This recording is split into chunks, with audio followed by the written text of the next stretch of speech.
Troy was no ordinary city. Its walls were colossal. Some believed the gods themselves had built them.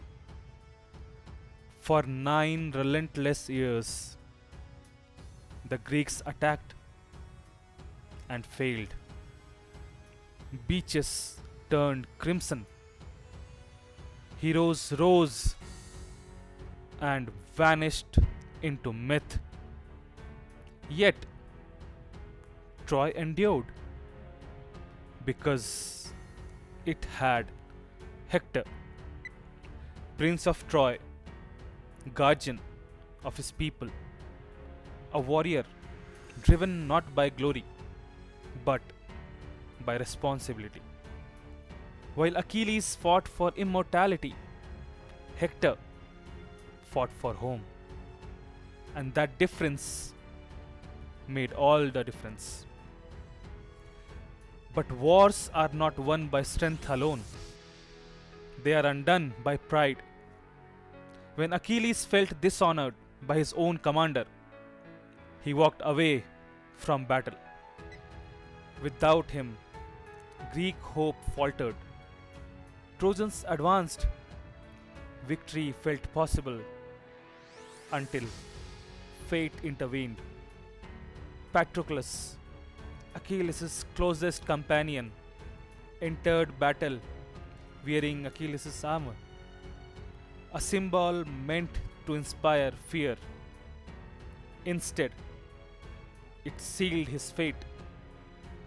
Hector killed him, and in that moment, he awakened something terrifying.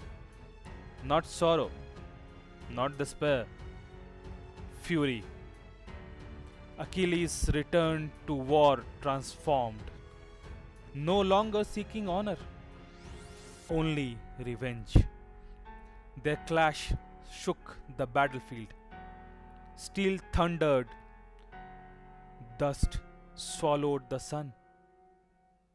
And when it ended, Hector lay still. With him, Troy had lost its greatest protector. Yet somehow, the war dragged on. After 10 brutal long years, both armies were exhausted. Victory seemed unreachable until Odysseus imagined a plan so cunning it would outlive the war itself. The Greeks built a massive wooden horse, magnificent, silent, ominous. Then they vanished, or so it seemed. A warning came from a Trojan priest. Beware of Greeks, even when they bear gifts. But belief is a powerful deceiver. The horse was pulled inside the city. That night, Troy celebrated. The war was over. Or so they believed. They slept, unaware that death waited in the darkness beside them. When midnight arrived, the horse opened. Greek soldiers slipped into the silent streets. They unlocked the gates, and the army returned. Fire consumed the skyline. Screams replaced celebration. Temples collapsed. Families fled through smoke and ash. The unbreakable city fell in a single night. King Priam was slaughtered, and Troy became legend. Not because its walls were weak, but because trust can be the deadliest vulnerability of all.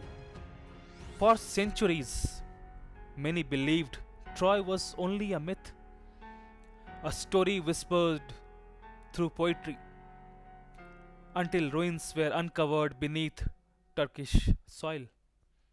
Layer upon layer of destroyed cities, one matching the age of the legendary war.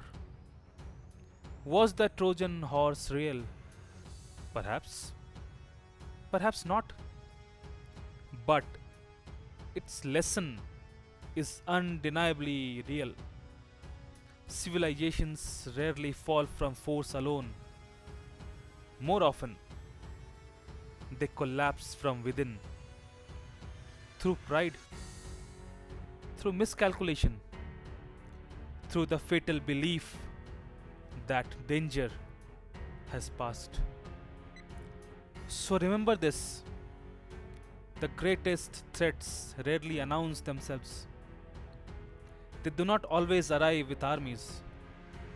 Sometimes they arrive as opportunities, as victories, as gifts. Troy reminds us that true strength is not merely the power to resist attack, but the wisdom to question what stands at your gates. Because the night Troy burned, humanity learned a lesson that still echoes through history. Never assume the war is over just because the enemy is quiet. Troy fell in one night, but its warning is eternal.